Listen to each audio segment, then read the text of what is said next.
Cú Chulainn is one of Europe's best wooden roller coasters. The ride stands proud at the entrance to Emerald Park in Ireland, formerly known as Tato Park. The park opened its doors in 2010, and 5 years later, they contracted the Gravity Group to build them the massive Cú Chulainn wooden roller coaster. And to this day is the only wooden coaster in the entire country. It is a non-stop, action-packed experience, and so in this review, we're going to walk through the layout, talk about each of those individual moments, what you can expect, and at the end, we'll give the ride a final score. Now, to kick things off, if you're like me and are not from Ireland, you might be wondering what on earth is a Cú Chulainn? Well, it just so happens that it is this guy right here who rides on the front of every train. He is a mythical Irish demigod warrior, trained in martial arts and fights from his chariot, so you are riding in Cú Chulainn's chariot as you charge into battle. It is quite amusing to sit in the front row of this ride because then you just see the back of Cú Chulainn's head shake back and forth. Because this is going to be a pretty intense experience. At this point in time, the ride is almost 10 years old. I'm sure it was super smooth when it opened, but at its present moment, it could use a bit of work. But hopefully that doesn't stop you from wanting to experience it because it really is a fantastic layout.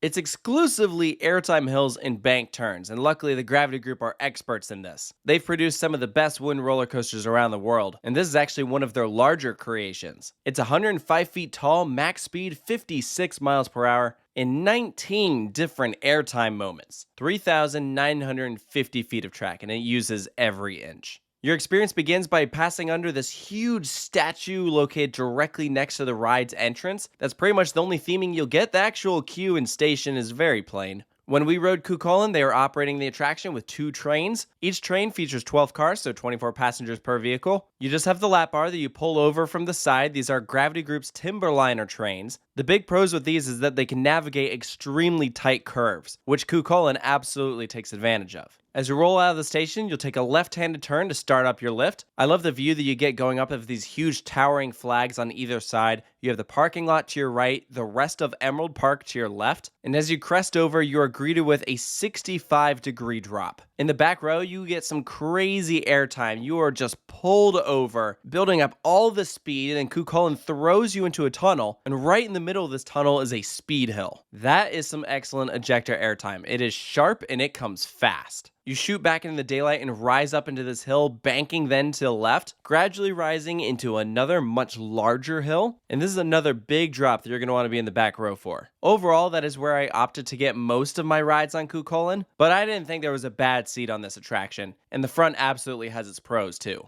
On a big hill like that, and most of the larger hills on Cú Chulainn, you experience floater airtime, so it's a bit more graceful, but every single hill hits. And I like that it has that variation. No 2 hills on Cú Chulainn are going to feel exactly alike, and I think that really works in its benefit. If you're going to do something a lot, you better do it well, and Cú Chulainn does. So following this, you have a low bank turn to the left, running up alongside another hill, and then you rise up into a double down. And this is not a traditional straight double down. There is one of those later on in the ride, but this one turns you to the right as you're stepping down and then jolts you to the left. That second down has like a kink in it. It is by far the most aggressive part of the ride, and I don't know if I mean that in a good way. In my opinion, it's actually a little much. It feels out of place when compared to the rest of the layout, like I'm not sure it's supposed to be there. It's a little too sharp to be pleasant. And frankly, that's the only part of the ride I would say that about. It makes me wonder if that's always been there, or it's something that they're like, okay, yeah, we need to retrack that section. So brace yourself for that down, but I do love how as you're doing this motion, it just feels like you keep building up more speed because you're getting airtime as you drop lower and lower to the ground. There's another speed hill that goes underneath the lift hill, and then you rise up into a beyond vertical turn. So this curve is angled at 115 degrees, by far the steepest moment on the entire attraction, and you feel it. There's a brief moment where you're just like tucked in and then you whip out. Some people call it an inversion. I personally wouldn't say so. I didn't feel like I was upside down, but it was pretty crazy. So as you whip out, you drop down over top of the start of the lift hill, flying right up alongside the queue into another speed hill, and then bank to the right into another huge airtime hill. So you'll notice that Cú Chulainn really breaks up these huge moments with these really low to the ground sections. So it truly does keep you guessing. But I would say this big hill right here is where the train starts to lose a bit of its momentum. Not a ton, like it's still an extremely well-paced attraction, but up until this moment, it's like bam, bam, bam.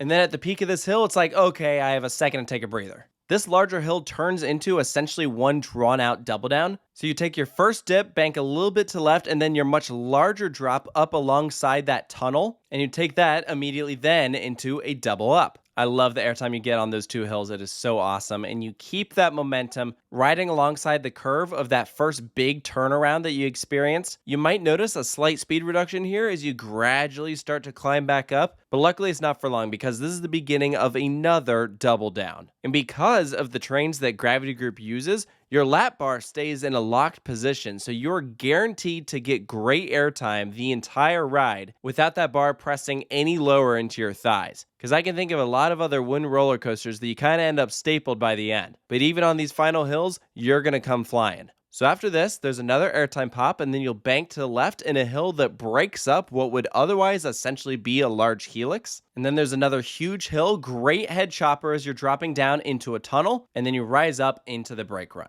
Cú Chulainn is a lot. It is such a well-designed layout, but it takes so much out of you because there's barely time to get a break, and the ride does have a tendency to jostle you around a bit.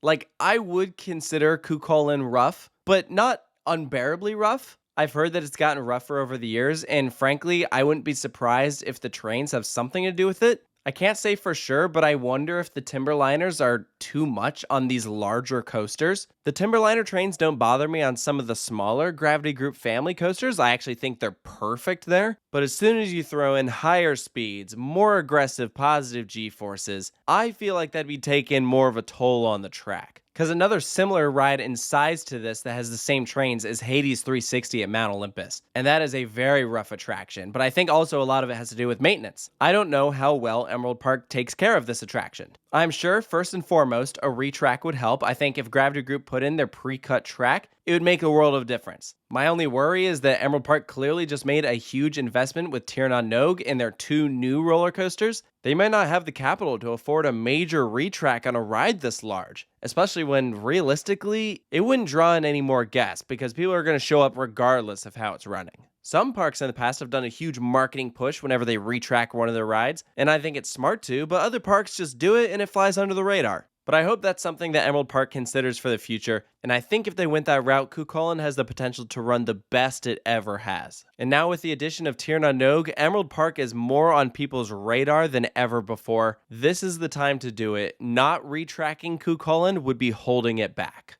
Because you can even see as you're watching the footage of this that the riders are shaking back and forth, and it's probably what's preventing people from wanting to ride this over and over again. We did it 3 times in a row and we're like, okay, now we need to take a break. Let's go do some other stuff and then we'll come back later. So I hope that's something that Emerald Park is looking into because they really do have a spectacular attraction on their hands that can be even better. So for Cú Chulainn's final score, I'm giving it an 8 out of 10, and I hope the next time I visit Ireland, I can give this thing a 9 out of 10. They'll feel like a brand new ride. Because in its current form, I like it a lot, but I wouldn't say I love it, and it's definitely not the best ride in the park. That would be Nafina Force. But if you're a big fan of airtime-packed wooden roller coasters, definitely put Cú Chulainn on your bucket list. And let me know down in the comments section below if you've experienced the attraction, if you agree with the points that I brought up, and if you're new to the channel, please go check out the Coaster Reviews playlist. We've reviewed rides from all across the world. They're all organized in alphabetical order. Go give those a watch. Thank you so much for joining me, and I'll see you next time.